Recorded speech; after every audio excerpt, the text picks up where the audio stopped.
میں نے تو جب سے آج سے چھوڑے 26 سال پہلے جب میں پولیٹکس شروع کیا ہے تو میں نے تو کبھی اپنی جو میری سٹیٹڈ ایم تھا فارن پالیسی کا اس سے کبھی میں پیچھے نہیں ہٹا. میرا ہمیشہ یہ تھا کہ پاکستان ایک خوددار قوم ہے, لا الہ الا اللہ کا اس کا نعرہ ہے, یہ کبھی اس کو کسی قوم کے سامنے جھکنا اور غلامی نہیں کرنی چاہیے. آپ میرے 26 سال پہلے ساری سٹیٹمنٹس پڑھ لیں. میں نے 26 سال پہلے کہا تھا کہ میں نہ کبھی کسی کے سامنے جھکاؤں نہ کبھی قوم کو جھکنے. 26 سال سے میں ایک ہی چیز کہہ رہا تھا. میں نے وار آن ٹیرر کو سارا وقت اپوز کیا کیونکہ ہم کسی کی جنگ لڑ رہے تھے. میں اکیلا آدمی تھا جو ساری جگہ اس کے خلاف. امریکہ میں جا کے میں نے کہا, ایشین سوسائٹی میں جو امریکہ کیا اس کے اندر تھنک ٹینکس میں نے جا کے ایک ہی بات کی کہ یہ پاکستان کی جنگ نہیں تھی, ہم نے اپنی قربانی دی ہے. ہمیں امریکہ کی جنگ کے اندر ہم نے اپنے ملک کو قربان کیا ہے, لوگوں کو 80,000 اپنے لوگ قربان کیے. ملک کے کوئی نہیں بات کرتا قبائلی علاقہ کے لوگوں سے کیا گزرا ہے, سارا قبائلی علاقہ ہم نے ڈیوسٹیٹ کیا.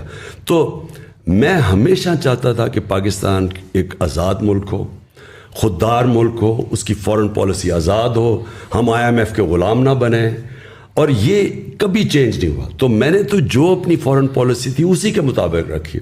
ہمارا انٹرسٹ کیا ہے, چائنا ایمرجنگ دنیا کی اکنامک اسٹرینتھ ہے, ہمیں چائنا کے ساتھ ہمیشہ اچھے تعلقات, ہمارا نیبر بھی ہے, ہمارے ٹریڈیشنل تعلقات ہیں.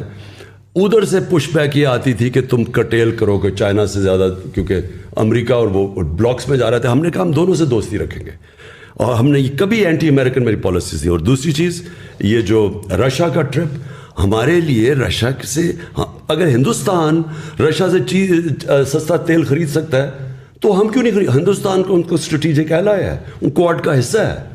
ہمیں تو وہ 3 مہینہ 13 میں ہمیں حکم دے رہے ہیں کہ ان سے نہ 30% کم پہ تیل مل رہا تھا, 30% کم پہ 20 لاکھ ٹن گندم ہم نے خریدنی تھی, وہ ہمیں سستی مل رہی تھی.